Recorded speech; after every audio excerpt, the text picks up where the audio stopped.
સરકાર દયાહીન થઈ ગઈ છે.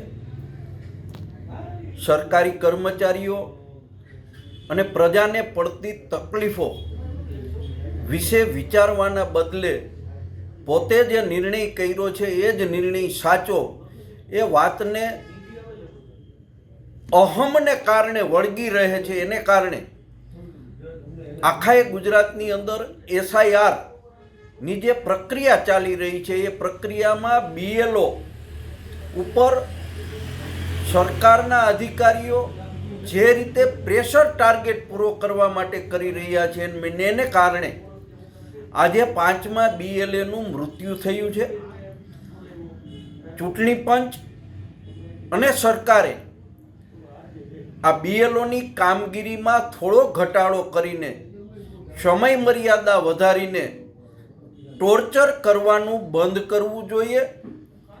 અન્યથા જો આ જ પરિસ્થિતિ હાલી તો BLO ના છૂટકે એકજૂટ થઈ અને કામગીરીનો બહિષ્કાર કરશે એવી શક્યતાઓ દેખાઈ રહી છે. આ કામગીરી રાષ્ટ્રીય કામગીરી છે, કરવી ફરજિયાત છે, પરંતુ ક્યાંક ને ક્યાંક સરકારનો બદ ઇરાદો હોવાને કારણે આખા રાજ્યના શિક્ષકો જે BLO તરીકે કામ કરે છે એ પરેશાન થઈ રહ્યા છે. સરકારે, ચૂંટણી પંચે આમની તકલીફો ધ્યાને લઈ અને તાત્કાલિક ધોરણે કોઈ યોગ્ય રસ્તો, યોગ્ય નિર્ણય કરવો જોઈએ એવું હું બહુ સ્પષ્ટપણે માનું છું.